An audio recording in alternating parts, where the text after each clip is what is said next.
yang tidak memusuhi kita.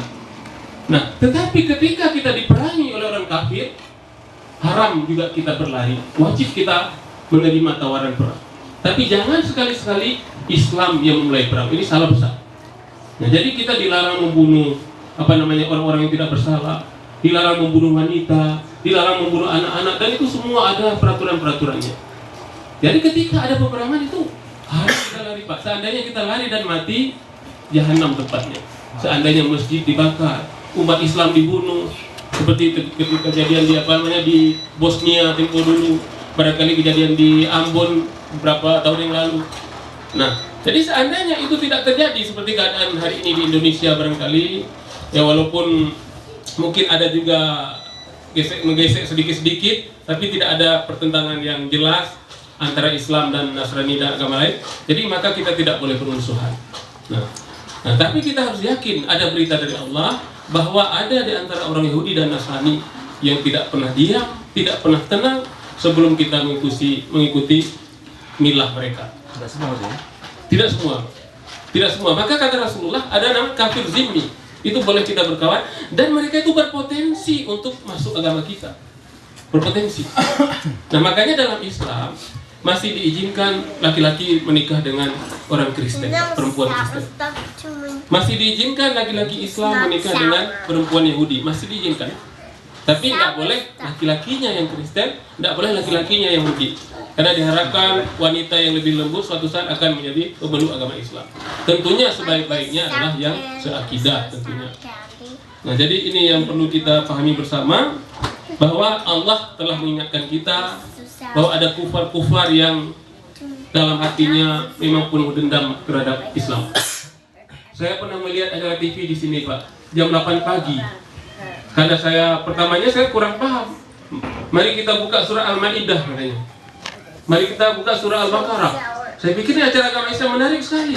Rupanya acara agama Kristen di gereja yang sangat anti-Islam. Mereka buka, ya ayyuhalladzina amanu kutiba alaikumul qital. Hai orang-orang beriman, diwajibkan kalian berperang. Tok dipotong. Jadi seolah-olah dari ayat ini Islam itu memang gila perang. Habis, tidak ada lanjutannya kenapa Islam memerangi orang lain. Tidak ada. Nah, ini adalah orang-orang yang berbahaya dan ini yang tidak pantas kita berkawan. Tapi kalau orang yang baik-baik, saya beri contoh di lab saya Profesor Brown itu begitu baiknya dia sampai dia Brown, Pak.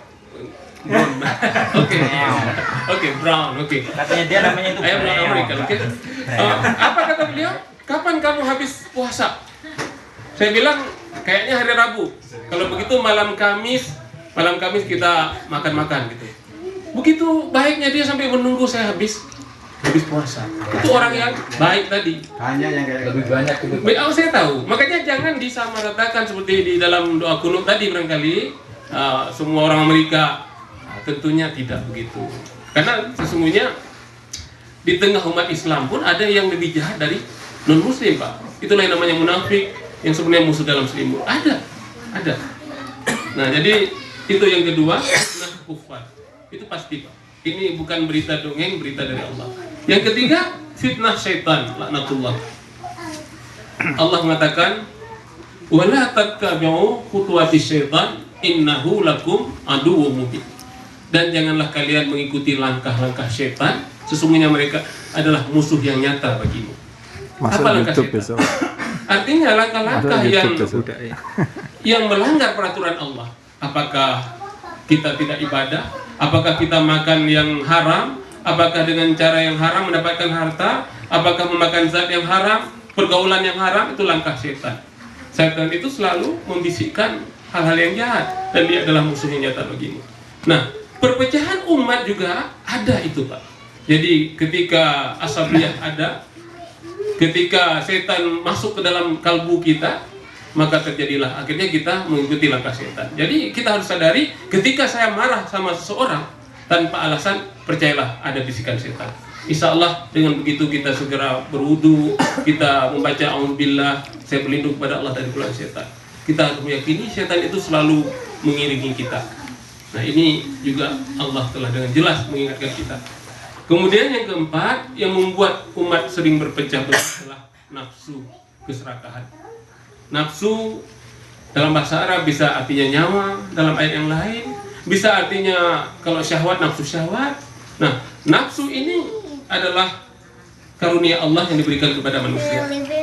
Nah, saya bisa melihat contoh Bapak dan Ibu sekalian, bahkan jangankan antar bangsa yang berbeda, jangankan antar suku yang berbeda, dalam satu keluarga pun ketika berbicara tentang uang, ketika berbicara tentang harta, bisa kita saling bunuh-membunuh, bisa saling akhirnya kita marah-marah besar. Kejadian di Aceh, Bapak dan Ibu sekalian, sebelum tsunami, satu keluarga besanan namanya. Misalnya saya punya mertua dan orang tua saya, baik-baik sekali, saling berkunjung. Ketika satu keluarga ini meninggal semua, tinggallah rumah. Datang keluarga istri bilang, ini harta anak saya. Datang keluarga suami bilang, harta anak saya. Padahal yang anak saya tadi udah meninggal. Tadinya saling besanan, saling melangkul, saling berkunjung, kemudian jadi musuh. Inilah ketika nafsu berbicara. Nafsu berbicara. Jadi paling berbahaya nafsu. Yang tadinya baik, bahkan satu keluarga ketika bagi warisan terasa kurang adil, bapaknya lebih sayang sama anaknya yang kecil, kita kemudian memfitnah, bahkan ada yang memaksa, kemudian ada yang memerintahkan orang lain untuk menghabisi nyawa. Sering sekali kejadian. Nah, nafsu Bapak dan Ibu sekalian. Kemudian antar bangsa, ketika nafsu berbicara, satu negara ingin menguasai negara lain. Saya beri contoh barangkali, maaf kalau kurang tepat, ketika Saddam Hussein begitu arogansi, begitu ingin menguasai Kuwait, sehingga dia memerintahkan tenteranya melakukan invasi ke Kuwait. Ketika Iran dan Irak dulu juga. Nah, ini adalah nafsu juga, nafsu sang presiden tentunya.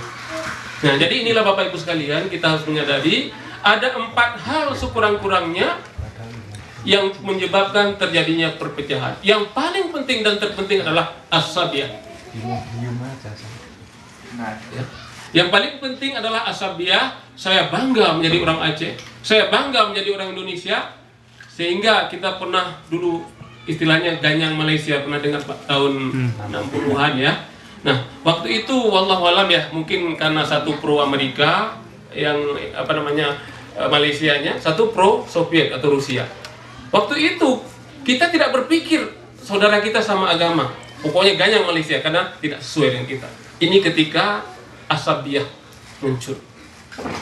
Demikian juga dengan rencana pemekaran Aceh, kabupaten ini ditambah, semua itu adalah mereka, kita kayaknya nggak cocok dengan orang itu, kita kayaknya lain ras dengan orang itu, kita kayaknya lebih kaya dari orang itu, maka mari kita mendirikan kabupaten sendiri. Ini adalah semua adalah asabiyah Bapak dan Ibu sekalian, dan ini sangat disukai oleh musuh-musuh Islam, sangat disukai. Mereka ingin memang Islam itu terbagi-bagi berkota-kota sehingga mudah dikuasai, mudah diatur oleh negara lain, dan ini tidak bisa dipungkiri.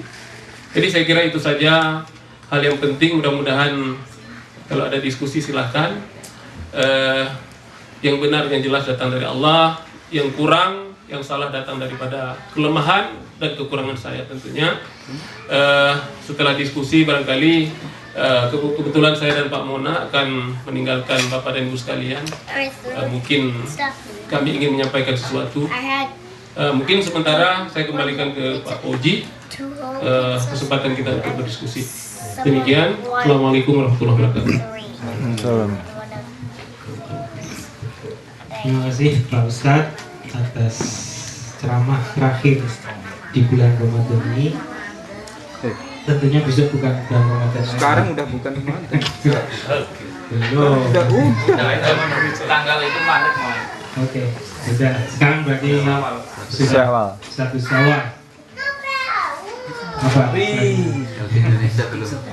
Terus selanjutnya kami buka pertanyaan sampai 100 pertanyaan boleh. Mengingat Pak Ustadz dan Pak Ustadz Husni sama Pak Mona mau ada isi yang masak lontong ya besok. Puasa udah, perut belum damai nih. Udah, persilakan. Pak Arif dulu nih kayaknya. Gini duduk ya, beres.